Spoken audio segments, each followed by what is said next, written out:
بسم اللہ الرحمن الرحیم۔ السلام علیکم ورحمۃ اللہ وبرکاتہ۔ 32,000 روپے سے اس نے 3 جہازوں کا بیڑا تیار کیا اور 8 برس کی متواتر محنت کے بعد سامان سفر مہیا کر کے 3 اگست سن 1492 عیسوی کو اس والا ہمت حوصلہ خدا نے خدا کے نام پر جہازوں کا بادبان کھولا اور لنگر اٹھا کر مغربی سمت کو خاک ہند کی جستجو میں روانہ ہوا۔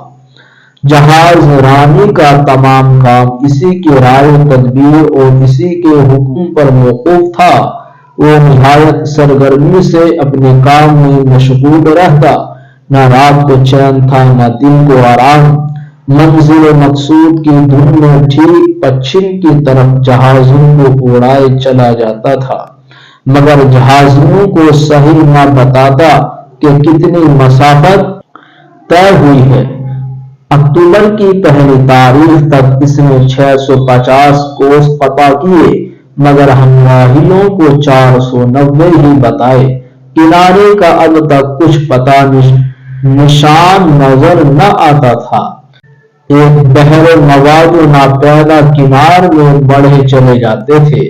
ناچار تمام جہازی گھبرا گئے اور دینی ہلاکت و خوف تباہی ان کے دلوں پر ایسا چھایا کہ سب نے جہازوں کا رخ وطن کی طرف پھیرنے کے لیے سخت اصرار کیا، مگر وہرو کولمبس، تیری ہمت اور تیرا استقلال کے باوجود اس شور و غوغا اور مزاحمت کے کبھی پست ہمتی کو پاس نہ پھٹکنے دیا اور اپنے عزم و جزم کے پورا کرنے پر نہایت دلیری سے ثابت قدم رہا۔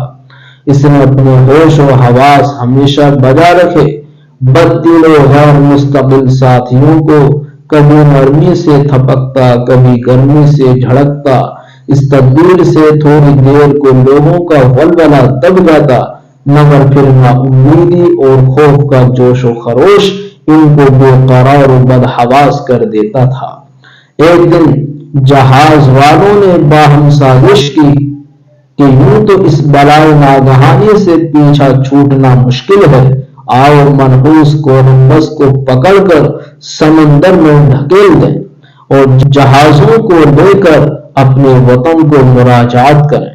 جب اس نے دیکھا کہ لوگوں کے تیور بدلے ہوئے ہیں، نہ تو اب تشفی کام دیتی ہے نہ غصے کا موقع ہے، تو ناچار ان سے عہد و پیمان کیا کہ 3 دن اور صبر کرو، پھر بھی ساحل نہ ملے تو البتہ مراجعت کریں گے۔